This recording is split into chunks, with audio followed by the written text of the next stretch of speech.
Runtuhnya kota Pompei menjadi sejarah termasyhur di dunia. Kota yang subur dan makmur tiba-tiba hancur karena letusan Gunung Vesuvius. Kota yang ada di Italia itu lenyap seketika, disapu letusan Gunung Vesuvius pada tahun 79 Masehi. Peristiwa tersebut membuat kota Pompei terkubur abu selama ribuan tahun. Penasaran bagaimana cerita selengkapnya? Kita langsung masuk ke videonya.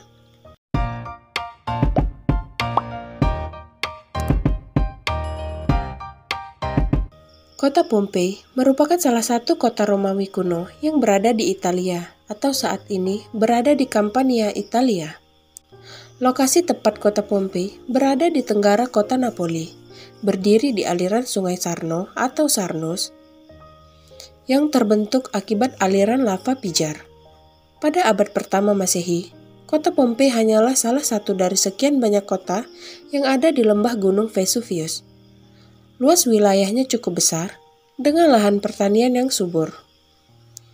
Penduduk kota Pompei merupakan keturunan Neolitik Campania, yang menjadikan bahasa Oscan menjadi bahasa utamanya.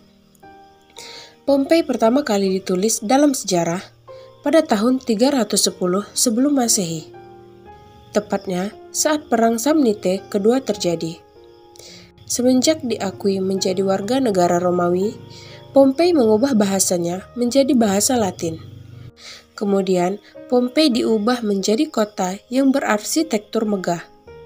Letusan Gunung Vesuvius bukanlah bencana besar yang pertama kali terjadi di kota Pompei. Di sana juga pernah terjadi gempa bumi pada tahun 62 Masehi yang mengakibatkan banyak bangunan yang runtuh di kota tersebut. Setelah peristiwa gempa bumi tersebut, butuh waktu bertahun-tahun untuk mengembalikan kemegahan kota Pompei. Namun ternyata, kemegahan yang telah dibangun kembali habis diluluhlantakan oleh letusan Gunung Vesuvius. Sebenarnya, gunung ini juga pernah meletus pada tahun 1780 sebelum Masehi. Namun letusan itu tak sedahsyat pada tahun 79 Masehi. Letusan ini dikenal dengan istilah letusan Avellino. Dilansir dari histori, gunung ini membentang sepanjang pertemuan lempeng tektonik Afrika serta Eurasia. Saat itu, jutaan ton lava, abu, serta bebatuan panas dilontarkan sejauh 35 km ke langit, yang membuat hampir seluruh desa, rumah, dan pertanian di sekitarnya hingga berjarak 15 mil diluluhlantakan. Warga Pompei yang bermukim di bawah kaki gunung terkena dampak yang paling parah. Mereka tidak bisa bernafas karena udara tertutup abu dan gas beracun. Satu-satunya saksi mata yang menjadi sumber terpercaya dalam bencana ini adalah Plinius Muda, yang mengirimkan surat pada sejarawan Tacitus. Ia menyaksikan dengan jelas betapa dahsyatnya letusan Vesuvius dari seberang teluk. Ia mengatakan jika saat gunung itu meletus, ada awan gelap besar seperti pohon pinus yang keluar dari mulut gunung tersebut. Awan ini dikenal dengan aliran piroklastik atau awan gas yang sangat panas. Begitu dimuntahkan, aliran awan tersebut menerjang apa saja yang ada di sana.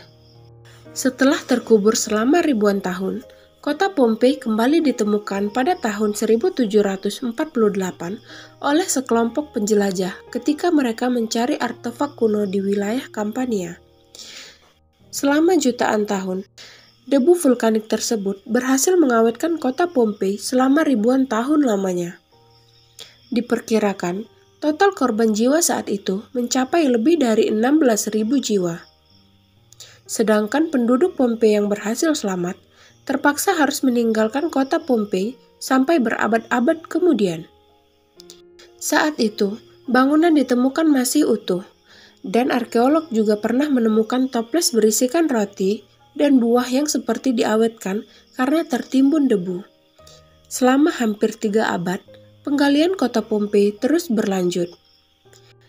Dalam proses penggalian itu, arkeolog menemukan tengkorak manusia yang terawetkan dalam berbagai pose. Arkeolog juga berhasil menemukan tempat pelacuran yang dipenuhi dengan fresko erotus serta patung berpose mesum yang menggambarkan betapa bebasnya gaya hidup penghuni di sana. Pompei memiliki citra negatif dalam sejarah manusia. Layaknya cara berpikir bahwa bencana yang terjadi adalah azab untuk para penghuni kota Pompei yang tamak dan ugal-ugalan. Pompei juga dicap buruk sebagai kota yang dikutuk karena perzinahan. Dalam tulisan kuno Affairs of the Heart, karangan penulis dengan nama pena Lucian, dikisahkan dua orang bernama Charicles dan Kallikratidas melakukan perjalanan. Dua orang yang terobsesi dengan kejantanan itu di tengah jalan mendapati sebuah taman yang mewah. Keduanya menyusuri taman indah itu hingga akhirnya langkah mereka terhenti oleh sebuah patung. Pose dan aura patung itu sangat menggoda. Dengan suasana yang begitu syahdu, Charicles dan Kallikratidas, mereka kemudian melakukan tindakan yang aneh, seperti mencium dan memegang organ vital patung tersebut. Keduanya lantas tinggal semalam dan bersenggama. Persetubuhan tersebut akhirnya merenggut keperjakaan mereka. Karena menyesal, Charicles dan Kallikratidas memutuskan untuk bunuh diri. Cerita tersebut adalah cerita yang menggambarkan Pompei. Peringatan yang dapat kita ambil dari cerita tersebut adalah bahwa datang ke kota Pompei dapat menggoda iman siapa saja. Barang-barang yang ditemukan di reruntuhan kota Pompei menggambarkan bagaimana seks menjadi nafas di kota itu. Beberapa artefak hasil galian juga menunjukkan karya seni Pompei kerap berbau birahi. Phallus atau penis ereksi diwujudkan dalam bentuk karya seni, mulai dari pahatan dinding hingga patung. Bahkan, phallus dijadikan sebagai simbol keberuntungan. Film dokumenter Sex in the Ancient World, Prostitution in Pompeii, garapan Kurt Scienza, menunjukkan banyak pahatan phallus di reruntuhan bangunan Pompei. Belum lagi, lukisan dua sejoli bercinta terpajang vulgar di sana-sini. Bahkan lebih liar lagi, terdapat patung dewa bersenggama dengan seekor kambing. Di sana juga ditemukan rumah bordil. Rumah bordil yang paling terkenal adalah Lupanare Grande, yang berlokasi tepat di pusat kota Pompei. Bangunan dua lantai yang dijuluki sebagai rumah bordil tertua di dunia ini pun dipenuhi dengan gambar pornografi di tembok bagian dalamnya. Dalam catatan arkeolog Profesor Thomas McGinn, prostitusi di Pompei benar-benar terstruktur rapi. Pompei setidaknya memiliki 41 rumah bordil komersial yang tersebar di seantero kota. Selain memiliki banyak tempat lokalisasi, jasa seks di Pompei terbilang cukup murah dibanding wilayah lain.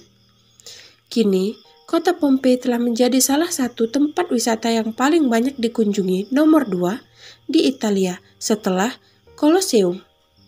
Sekian cerita tentang sejarah kota Pompei. Jangan lupa like dan komen untuk saran-saran video selanjutnya. Tekan subscribe dan aktifkan tombol loncengnya juga agar tidak ketinggalan video terbaru dari kami. Terima kasih sudah menonton.